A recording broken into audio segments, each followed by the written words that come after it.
میں ہوں چھوٹا ڈان اور آپ کی خدمت میں حاضر ہوں۔ اگر آپ بھی پاکستان کو پھلتا پھولتا دیکھنا چاہتے ہیں تو اس ویڈیو تک آخر تک ساتھ جڑیں، لائک کریں، سبسکرائب کریں۔ دنیا میں جاپان اس وقت سب سے زیادہ محنتی قوم ہے، سب سے زیادہ ڈیولپمنٹ پہ ان کا فوکس ہوتا ہے۔ ڈسپلن ہے، کنسسٹنسی ان کے پاس ہے، ہارڈ ورکنگ ہے، پیشنیٹ ہے، جنونی ہے اور کچھ کرنے کی بھوک ہے ان میں، اور ہر وقت کوئی نہ کوئی پروجیکٹ وہاں پہ چلتا ہے۔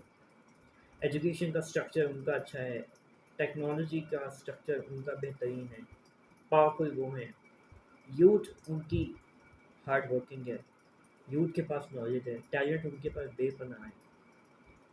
پاکستان میں ویکنیسز کہاں پہ ہیں؟ ہمارا ایجوکیشن سسٹم ویک ہے، ہمارا اکانومیکل سسٹم ویک ہے، ہمارے پاسپورٹ کی ویلیو نہیں ہے، ہمارا ہیلتھ سسٹم ویک ہے، ہمارا ٹیکنالوجی کا سسٹم ویک ہے۔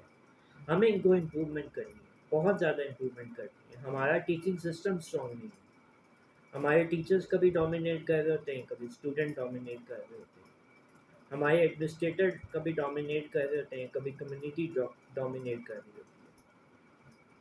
ایکچولی میں جو کسی بھی کنٹری کا سروائیول ہے وہ اس کے ملک کے شہریوں کی وجہ سے ہوتا ہے، اس کے ملک کی عوام کی وجہ سے ہوتا ہے، اس کے ملک کے حکمرانوں کی وجہ سے ہوتا ہے، ان کی اسٹریٹجیز، ان کی پالیسی، ان کے ڈیسیژنس کی وجہ سے ہوتا ہے کہ جتنا اسٹرانگ لیڈرز ہوں گے اتنا ہی امپیکٹ آپ کی کنٹری کی گروتھ پہ پڑے گا۔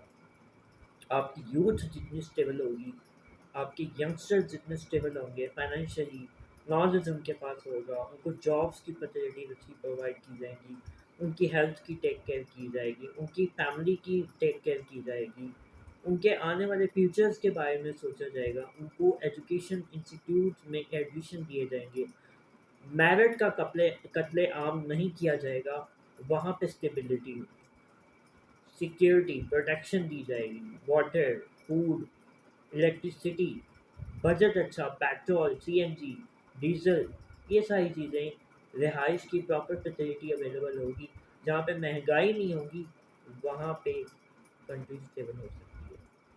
اب یہ ساری چیزیں پاکستان میں نہیں، اگر ہیں بھی تو بہت کم ہے۔ اب پاکستان کو کرنا کیا ہے؟ سب سے پہلے تو ہمیں لیڈرز اس طرح کے لانے ہیں جو پاورفل ہوں، جن کو سپورٹ حاصل ہو، جو کہ ڈسیزن میکنگ اسٹرانگ ہو۔ کوئی بھی لیڈر جب ہم لاتے ہیں تو اس کی جو اسپیشلٹی ہونی چاہیے، جو اس کی خاصیت ہونی چاہیے، وہ ایک اسٹرانگ لیڈر ہو، اسٹرانگ کیریکٹر ہو، اس کے بلیف اسٹرانگ ہو کہ جو میں کر رہا ہوں یہ میرے ملک کے مفاد کے لیے بہتر ہے۔ ہو سکتا ہے وہ اس فرسٹ اٹیمپٹ میں سکسیزفل نہ ہو، لیکن جب ایک کنٹری اپنے نیشن، اپنے لیڈر کو کانفیڈنس دیتی ہے تو لیڈر اسٹرانگ ہوتا ہے۔ ہمارے یہاں تو لیڈران پہ اعتماد ہی نہیں ہے کیونکہ کرپٹی بہت ہے۔ تو جب کسی ملک سے آپ نے کرپشن ختم کرنی ہو نا تو لیڈر آنےسٹ ہونا چاہیے۔ لیڈر کی اسپیشلٹی یہ ہونی چاہیے کہ لیڈر آنےسٹ ہونا چاہیے، پھر جو وہ بات کرتا ہو اس کے ساتھ وہ اس کو ایکنالج کرے کہ ہاں میرا یہ اس ٹائم پر جو سچویشن تھی اس کے اکارڈنگلی ڈیسیژن غلط تھا۔ جب ایک لیڈر کو رائٹ اینڈ رانگ میں فرق، ڈفرینس پتہ چل جائے کہ کیا غلط ہے کیا صحیح ہے میری قوم کے لیے اور میرے لیے، تو وہ ایک بہترین لیڈر بن سکتا ہے۔ ہمیں لیڈرز بنانے پڑیں گے اور تگڑے لیڈرز بنانے پڑیں گے جو ڈسیزن لیں تو اس کو آن کریں۔ ہم یہاں رات کو اور بات کرتے ہیں، صبح اٹھتے ہیں تو کوئی اور بات کرتے ہیں، یہ نہیں کرنا۔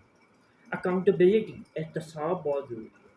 اوپر سے اسٹارٹ کریں، نیچے تک جائیں، نیچے سے اوپر تک تمام لوگوں کی اکاؤنٹیبلٹی بہت ضروری ہے، جو آپ کے واپڈا میں ہیں، جو آپ کے پیٹرول پمپ میں، آپ کے سروس اسٹیشن پہ ہیں، پولیس میں، آرمی میں، ان کی اکاؤنٹیبلٹی بہت زیادہ ضروری ہے۔ ڈاکٹرز کی، انجینئرز کی، واٹر سسٹم کی، الیکٹرک سسٹم کی، بجلی کے نظام کی، احتساب ہوگا تو پتہ چلے گا نا کہ کہاں کیا غلط ہے۔ ہمارے یہاں تو احتساب کے نام پہ لالی پاپ دے دیا جاتا ہے۔ اسکولز میں ڈسپلن بہت زیادہ ضروری ہے، یونیورسٹیز کالجز میں ڈسپلن بہت زیادہ ضروری ہے۔ وہ کریکولم جو ایک اسٹوڈنٹ کو اپنی نیشن کے لیے انسپریشن بنائے اور اسٹوڈنٹ کو پراپر فیسیلیٹیٹ کرے کہ اسٹوڈنٹ جو ہے وہ جب ڈگری لے کر نکلے یونیورسٹی سے تو اس کو یہ فکر نہ ہو کہ میں نے 4 سال کی ڈگری تو کر لی ہے لیکن اب مجھے 50,000 یا لاکھ 1.5 لاکھ کی سیلری مل رہی ہے، اس کو اس بات کی ٹینشن نہ ہو. اگر ٹینشن ہو بھی تو اس کے نالج کے اکارڈنگلی جو اس کی ریکوائرمنٹس ہیں، جو اس کے پاس اسکلز ہیں، اس کو فیسیلیٹیٹ کیا جائے. تو ہمیں discipline, consistency, motivation, continuously struggle, hard work, blue بہت امپورٹنٹ ہے. جب بھی کچھ بھی کریں تو بلیو کے ساتھ کریں کہ اس میں میرا فیلئر یا سکسیس دو ہی چیزیں ہو سکتی ہیں، تیسری چیز تو کچھ بھی نہیں. تو ہم اگر جاپان کو یا کسی بھی ڈیولپنگ کنٹری کو چیلنج کرنا چاہتے ہیں کہ پاکستان میں یہ چیزیں ہونی چاہیے، تو پاکستان کو ان اسٹریٹجیز پر، ان پالیسیز پر کام کرنا چاہیے. اور میں ہمیشہ بات کرتا ہوں کہ پرائیویٹ گورنمنٹ سیکٹر کی جو کوآرڈینیشن ہے بہت زیادہ امپورٹنٹ ہے. اگر یہ ہوگی تو ایک کنٹری اسٹیبلائز ہوگی. کیونکہ ہمارے یہاں پرائیویٹ سیکٹر میں ریونیو بہت زیادہ ہے، لیکن وہ ریونیو ہم تک پہنچ نہیں رہا. گورنمنٹ پالیسی تو بنا لیتی ہے لیکن وہ پیپر ورک میں ہے. جب آپ امپلیمنٹیشن کروائیں گے کسی بھی پالیسی کی، تب پتہ چلے گا کہ آپ کا جو پروونس ہے وہ کہاں اسٹینڈ اپ.